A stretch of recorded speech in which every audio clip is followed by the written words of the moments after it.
The Grand Chamber of the Galactic Council buzzed with activity as representatives from over 300 alien species gathered for the vote. High Counselor Zix Vorn, a tall blue-skinned being with 4 arms, stood at the central podium. His voice boomed through the massive hall. We will now vote on Resolution GC 7729 regarding the classification of humans from Sol 3. The chamber grew quiet. Delegates from across the galaxy pressed buttons on their consoles. A massive holographic display showed the numbers changing in real time. Ambassador John Miller watched with a calm face that hid his true feelings. He stood alone at the human podium, a middle-aged man with graying hair and a diplomatic uniform. 20 years of human efforts to join the galactic community as equals my end today. The voting slowed, then stopped. The final tally appeared on screens throughout the chamber. 298 in favor, 12 abstentions, and only 2 opposed. High Counselor Zix Vorn struck his ceremonial gavel against the sound plate. The sharp tone echoed through the chamber. Resolution GC 7729 is approved, he announced. Let the record show that humans of Sol 3 are hereby classified as a Category 4 subordinate species. Murmurs of approval spread through the chamber. Many delegates nodded in satisfaction. As such, Zix Vorn continued, humans will be subject to resource quotas and technological restrictions as outlined in the Galactic Charter, Section 47. Ambassador Miller stood straight, his face revealing nothing. Inside, he felt a mixture of anger and resignation. The Council had just declared his entire species to be second-class citizens of the galaxy. Does the human representative wish to make a statement? Zix Vorn asked, almost as an afterthought. Miller stepped forward. The chamber quieted again, curious what the human would say. The Council has made its decision, he said simply. Earth will be informed. His restraint surprised many delegates who had expected protests or pleas. Instead, Miller gathered his data tablet, gave a formal bow to the Council, and turned to leave. Outside the chamber, Lieutenant Samantha Hayes waited. The young military attaché fell into step beside him as they walked down the long corridor. How bad was it? She asked quietly. Exactly as we expected, Miller replied. They voted to classify us as subordinate. Hayes frowned. After everything we shared with them. Our medical advances alone have helped dozens of species. They see what they want to see, Miller said. They've convinced themselves we're primitive and potentially dangerous. They reached a quiet alcove where they could speak more freely. Miller checked his secure communicator. The President is waiting for our report. The Security Council will meet as soon as we transmit the results. Hayes looked around to ensure no one was listening. What happens now, sir? Do we really accept their restrictions? Miller's neutral expression changed slightly. For the first time since the vote, a small smile appeared on his face. No, Lieutenant, we don't. Hayes lowered her voice further. Operation Defiant Stand. Miller nodded. Phase 1 will begin immediately. The Council believes they're dealing with a compliant, developing species. They've never bothered to look beneath the surface. They have no idea what they've just done, do they, sir? Hayes asked. No, Lieutenant, they really don't. Miller's smile grew slightly wider. The President anticipated this. Our preparations have been in place for years. As they approached the human embassy ship in the docking bay, Miller looked back at the gleaming Council Tower reaching into the alien sky. Let them enjoy their victory for now, he said. By this time tomorrow, the galaxy will be a very different place. Hayes nodded, a determined look in her eyes. For Earth, sir. For Earth, Miller agreed. And for all the other species they've wrongly subordinated through the centuries. It's time for change. The United Nations Security Council gathered in their underground chamber beneath New York City. Unlike their public meeting room, this facility was shielded against all known forms of surveillance. 20 people sat around a circular table, their faces lit by soft blue light from the displays. President Olivia Warren entered, and everyone stood. She was a tall woman with short gray hair and eyes that showed both intelligence and determination. "Be seated," she said. "I've just received Ambassador Miller's report. The Galactic Council has classified us as subordinate, exactly as our intelligence predicted." The room remained silent, but several officials exchanged knowing glances. "Admiral Cooper, what is the status of our response?" the President asked. Admiral Frank Cooper, a broad-shouldered man with a shaved head, tapped his screen. A three-dimensional display appeared above the table showing Earth and the surrounding space. "Operation Defiant Stand is ready for immediate implementation," he reported. "All hidden fleet units are at ready status and awaiting the command to decloak." General William Harris, who led the United Earth Defense Force, leaned forward. His weathered face showed the scars of battles fought long before humanity knew about alien life. "The Arcturus contingency is also prepared, Madam President.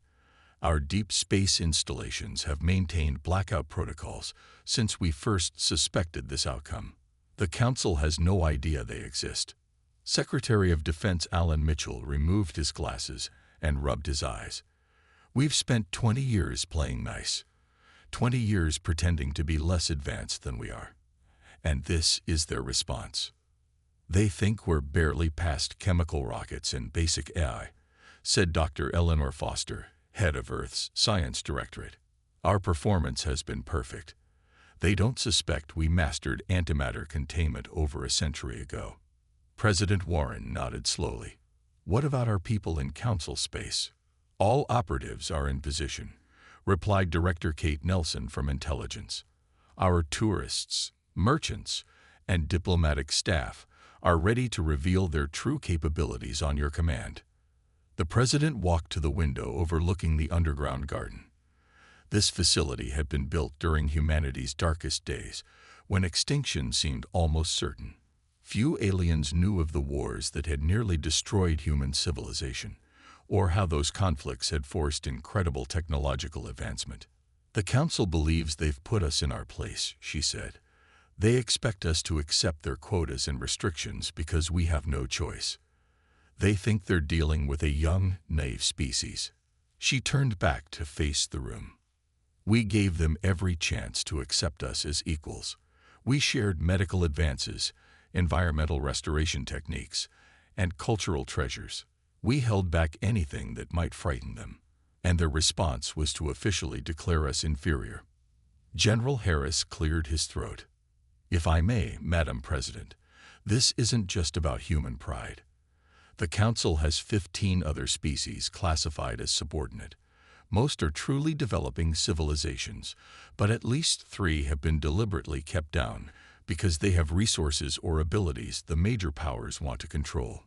President Warren nodded. "Which is why our response must be measured. We don't want to destroy the Council, just force a reconsideration of their hierarchy." She walked back to her seat and looked at each face around the table. "Begin Phase 1. Ambassador Miller is already preparing the Council for our demonstration. Lieutenant Hayes will coordinate the timing from their end." Admiral Cooper pressed his palm against a scanner. "Sending activation codes now. Within 1 hour, our ships will begin decloaking at strategic positions throughout Council space." And then, the President said with a slight smile, "the real negotiations can begin." As the officials left the room, Dr. Foster lingered behind with the President.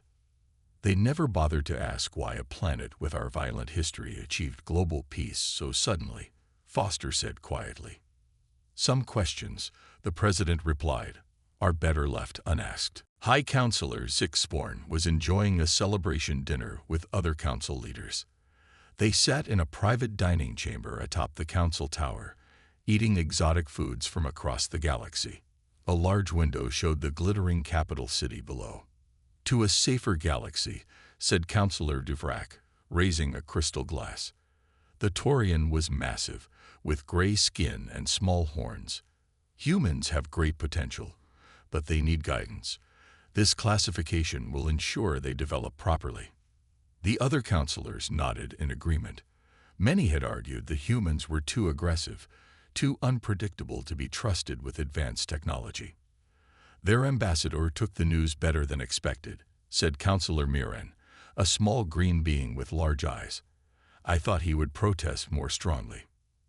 Zixvorn was about to respond when his communication implant chimed loudly in his head. The special tone indicated the highest emergency priority. The other councillors received similar alerts. Their celebratory mood vanished instantly. What is happening? Demanded Divrak.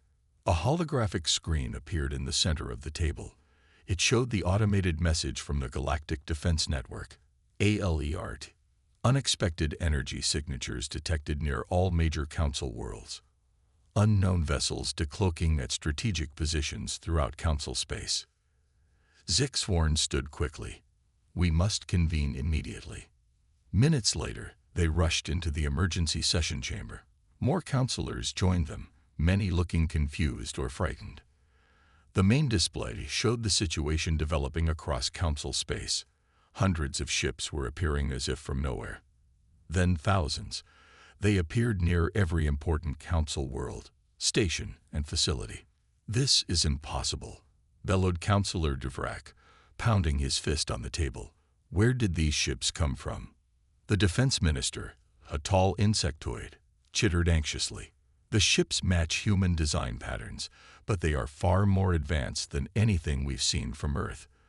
Their technological level was assessed at pre-FTL weaponry. Could they have stolen this technology? Asked Miran. Impossible, replied the science minister. These ships have consistent design elements. They were built by humans over many years. The chamber doors slid open. Ambassador John Miller walked in calmly. The human was no longer wearing his simple diplomatic clothes. Instead, he wore a dark blue uniform with silver markings that no council member had seen before. The room fell silent as Miller approached the central area. He carried no weapons, yet many councillors shrank back.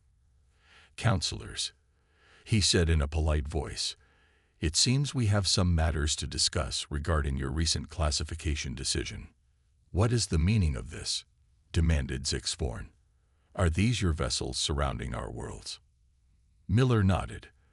They are Earth vessels, yes. Part of our defense fleet that we felt it was time to reveal. Defense fleet, sputtered Divrak. Your species claimed to have only 20 interstellar ships. We claimed nothing of the sort, Miller replied calmly. You observed 20 ships and assumed that was our total fleet. We never corrected your assumption. A new alert sounded. The defense minister looked at his display with horror. The human ships are scanning our defense systems. They're mapping everything. Miller smiled slightly. Just getting proper readings. Don't worry, we have no intention of attacking. This is merely a demonstration. A demonstration of what? Asked Zixvorn, his voice lower now.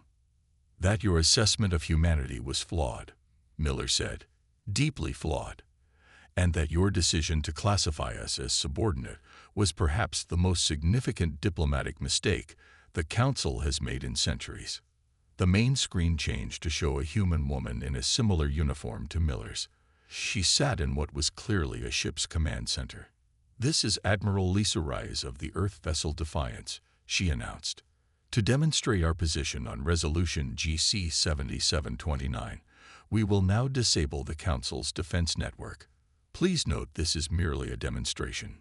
Before anyone could respond, every defense system in the Council capital went dark. The Council's emergency alert systems blared across all frequencies as defense grids failed planet by planet. Councillors watched in stunned silence as their supposedly impenetrable security networks shut down with perfect coordination. What have you done? Whispered Zixvorn, his blue skin paling to a sickly gray. Ambassador Miller stood calmly at the center of the chamber. As Admiral Rise explained, this is a demonstration. Your systems will come back online in exactly 1 hour, completely undamaged. On screens around the chamber, reports flooded in from across Council space. The pattern was the same everywhere. Human ships appearing, defense systems going offline, and then something even more shocking. On the mining world of Kelnar 7, Resource Administrator Jax Toll sent urgent footage. The human workers, those simple laborers who had accepted the lowest jobs, were suddenly revealing hidden technology. Within minutes, they had taken control of the entire operation. The humans in the residential sector, reported a security chief from Centauri Station. They're not tourists. They've revealed themselves as trained operatives. Similar scenes played out across Council territory. Human merchant vessels transformed into heavily armed warships. Human embassies unveiled defense systems that could resist orbital bombardment. Human research outposts displayed technology far beyond what the Council had believed possible. For 20 years, Miller explained as the reports continued, we've maintained a careful facade. We've shown you outdated technology. We've pretended to struggle with concepts we mastered centuries ago. From a major trading hub came footage of a human woman named Susan Bradley, known as a simple shop owner, now clearly directing a sophisticated operation as her store transformed into a command center. Why? Asked Counselor Miran, her large eyes blinking rapidly. Why deceive us for so long? Caution, Miller replied simply. When we detected your scout ships approaching our system 2 decades ago, we had just unified after surviving 3 near-extinction conflicts. Our history made us wary. The Council's military advisor rushed into the chamber with more reports. Human operatives have taken control of 17 strategic locations. Their ships have deployed some kind of energy field around our main fleet at Dorsus Prime. Admiral Reyes appeared on screen again. We've temporarily contained your battle groups as a precaution. No weapons have been fired. No lives have been threatened. Miller nodded, which is more than we can say for how some of your member species have treated others classified as subordinate. On another screen, Captain Nancy Powell reported from the Earth ship Vigilant. Council monitoring stations near the Centauri border have been neutralized. These were the facilities preparing to enforce the resource quotas against Earth. No casualties to report. You've been planning this response all along, said Zixborn. You anticipated our vote. We prepared for all possibilities, Miller corrected. We hoped for acceptance as equals, but readied ourselves for rejection. The science minister's mandibles clicked nervously as he studied new data. Their technology. These energy signatures suggest capabilities we haven't achieved. How is this possible from such a young species? Miller's expression darkened slightly. Our conflicts drove innovation. When survival is at stake, progress accelerates. The wars that nearly destroyed us also pushed us forward technologically. What do you want?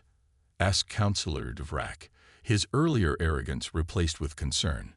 What we've always wanted, Miller said, equal standing in the galactic community, and a serious review of how the Council treats all species it has deemed subordinate.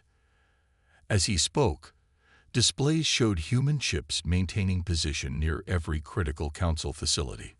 They made no aggressive moves, but their message was clear. We propose negotiations, Miller continued, not as a subordinate species begging for reconsideration, but as equals offering a choice.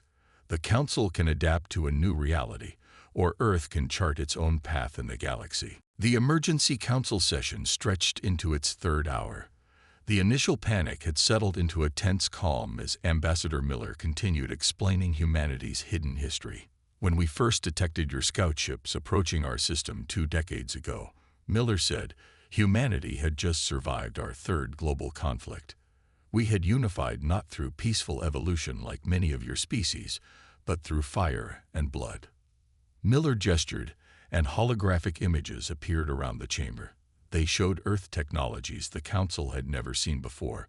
Massive antimatter reactors powering entire continents, terraforming systems that could transform dead worlds in months, and weapons platforms that could destabilize stars. We chose peace, Miller emphasized. We studied your Galactic Council from afar and decided to join your community rather than remain isolated. But we kept our true capabilities hidden because we wanted to be accepted for who we are, not feared for what we could do. Counselor Miran leaned forward, her large eyes reflecting the holographic displays. "If you possess such technology, why have you lived under our restrictions for 20 years? You could have demanded equal standing immediately." "We wanted to understand you first," Miller replied. "To learn your customs, study your laws, and see how species truly interact within the Council." On a side screen, Captain Nancy Powell reported from the Earth ship Vigilant near the Centauri border. The human officer stood on her bridge, crew members working efficiently behind her. "We've secured all Council monitoring stations in this sector," she reported. "Their data on Earth's resource usage has been corrected to show our actual consumption levels, which are well below even what was permitted. No Council personnel have been harmed." The defense minister checked his systems. "She's telling the truth. No casualties reported anywhere. They've simply neutralized our ability to enforce the restrictions." Miller nodded. "We have no interest in causing harm. Earth unified after learning the terrible cost of conflict." "You claim to be peaceful," said Devrak, "yet you surround our worlds with warships and take over our facilities." "A necessary demonstration," Miller replied calmly. "Would you have believed us otherwise? Would you have taken us seriously if we had simply protested your vote with words alone?" Zixvorn studied the human with new respect. "You've hidden among us. For 20 years, you've been watching us." "Learning from you," Miller corrected. "And yes, preparing for this possibility." A new display showed human operatives across Council space revealing their true roles. On Proxima Colony, Dr. Paul Jackson, known as a simple medical worker, was now coordinating with Earth ships, his clinic transforming into an advanced facility with technology beyond Council standards. Miller turned to a display showing several alien worlds. "These are the 15 other species currently classified as subordinate by the Council. 3 of them, the Vril, the Tashari, and the Nexar, have technological potential similar to humans, yet they've been deliberately kept down." Several councilors shifted uncomfortably. "The Tashari developed prototype faster than light technology 70 years ago," Miller continued. "Yet the Council classified them as primitive and restricted their research. Why? Because their world contains the largest deposits of quantum crystals in the quadrant." "How could you possibly know this?" demanded the science minister. "Because we investigated," Miller said simply. "While pretending to be a developing species ourselves, we studied Council records and observed how you treat others." He paused, letting his words sink in. "Humanity does not seek to dismantle the Council or disrupt the peace you've built. But we will not accept subordinate status, nor will we ignore the injustice done to other species with similar potential." The chamber remained silent as the enormity of the situation became clear. Earth had not just revealed its military might. It had exposed uncomfortable truths about how the Council operated. "What exactly are you proposing?" Zixvorn finally asked. "A new beginning," Miller answered, "for all of us." As the emergency council session entered its 5th hour, tension hung in the air. The once proud Council representatives now sat quietly, their earlier confidence gone. Ambassador Miller stood at the center of the chamber, ready to present Earth's terms. "We propose an alternative to Resolution GC 7729, Miller stated. His voice remained calm and measured, showing neither anger nor triumph. The main display changed to show a new document. It was titled Proposal for Revised Species Classification System. "Earth does not seek dominion over the Council," Miller continued. "We recognize the value of the peaceful order you've established across thousands of worlds. However, we will not accept subordinate status." Colonel Daniel White stepped forward. The tall, dark-skinned officer had been quietly observing from the side of the chamber. He had been introduced as Earth's military liaison, but many councilors now realized he was likely much more important. "Our terms are straightforward," White explained. "First, the immediate rescinding of Resolution GC 7729. Second, full membership status for Earth and the Council with all associated rights. Third, a comprehensive review of all species currently classified as subordinate to determine if they too have been unfairly restricted.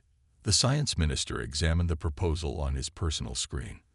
This would fundamentally alter how the council has operated for over 600 years.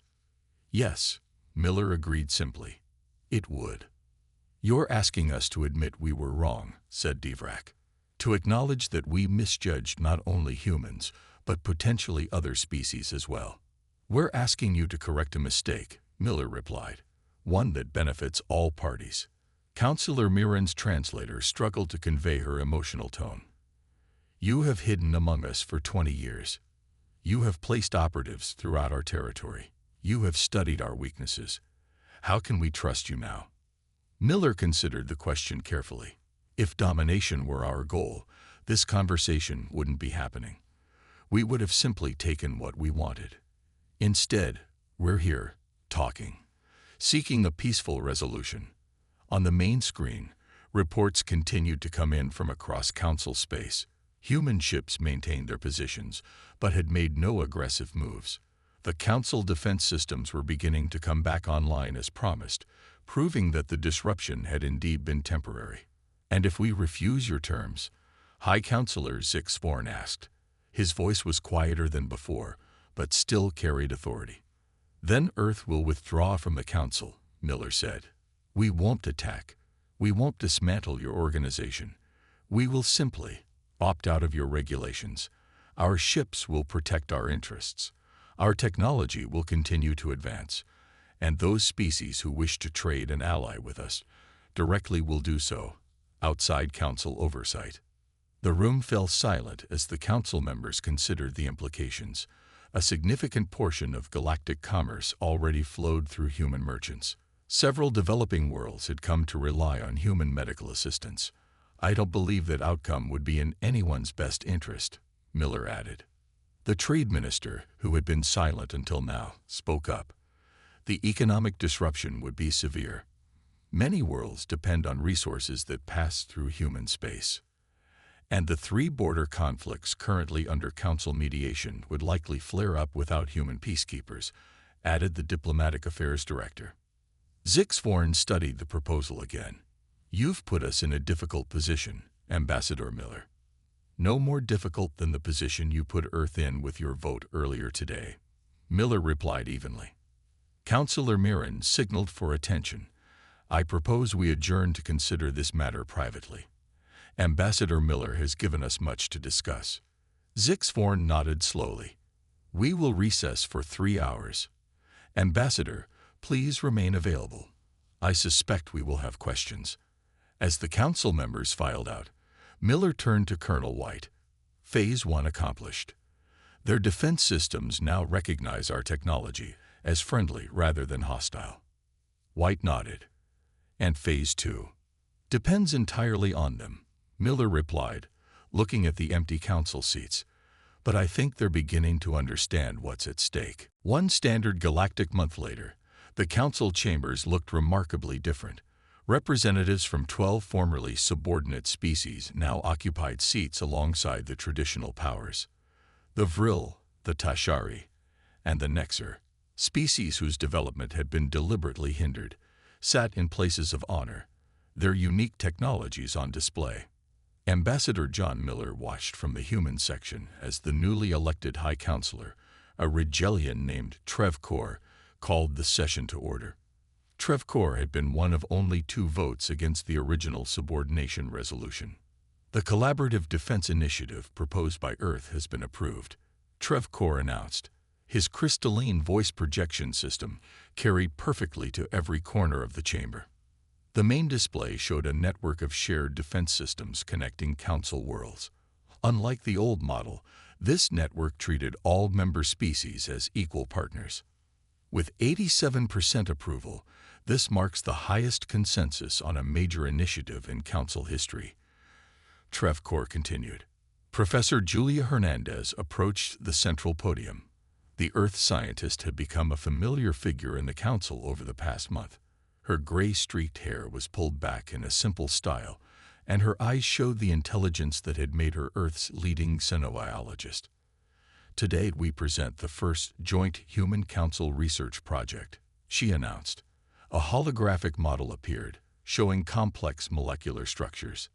This medical technology can extend the lifespan of most council species by 20 to 30%. Murmurs of amazement spread through the chamber. Such technology would transform countless lives across the galaxy. "We developed this 60 years ago," Hernandez explained. "Now we're happy to share it with all council species, with no restrictions." After the session ended, John Miller returned to his private quarters in the human embassy. The room was simple but comfortable, with a large window overlooking the capital city. Lieutenant Samantha Hayes and Commander Eric Wilson waited for him. "Another productive day," Miller said, removing his formal jacket. "The transition is proceeding faster than expected." Commander Wilson, Earth's security chief, studied reports on his tablet. "They're still afraid of us. I can see it in their body language. The military representatives especially. Fear will fade," Miller replied, pouring water from a carafe. "What matters is respect. For the first time, they see us as we truly are." Lieutenant Hayes checked her communication device. "The latest intelligence suggests some of the more militant council members believe we planned this all along. They think we intentionally baited them into declaring us subordinate." Miller smiled faintly. "Let them wonder. The important thing is that humanity has taken its rightful place, not as conquerors, not as subordinates, but as equals with a unique perspective." On his personal screen, Miller reviewed updates from Earth. President Warren had addressed the United Nations that morning, announcing the successful integration of human technology with council systems. Global celebrations marked the end of what many called the Long Deception. Admiral Cooper reports the last hidden fleet units have been officially registered with Council Defense. Hayes noted, "Our full capabilities are now on record."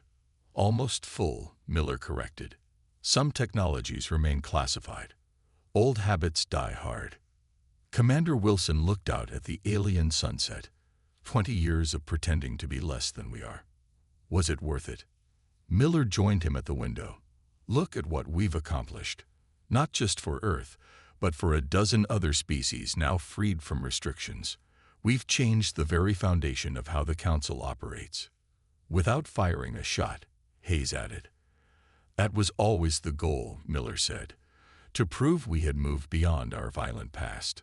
As darkness fell over the Council world, lights began to shine across the city. Human citizens, no longer pretending to be simple merchants or laborers, walked freely among members of hundreds of alien species. Miller watched the peaceful scene and reflected that the Council's greatest mistake hadn't been underestimating human technology. It had been underestimating human patience. "For a species that survived its own violent tendencies," he murmured, "waiting 20 years to reveal our true nature was nothing at all." Hayes nodded. "And now," Miller said, "the real work begins. Building something better together." 5 years after Earth's dramatic revelation to the Galactic Council, a celebration was underway. The Grand Plaza outside the new Council headquarters bustled with beings from hundreds of worlds. Today marked the official opening of the Galactic Cooperation Center, a massive structure designed by architects from 20 different species, including humans. Ambassador John Miller, now serving as Earth's senior representative, stood on the observation deck with several colleagues.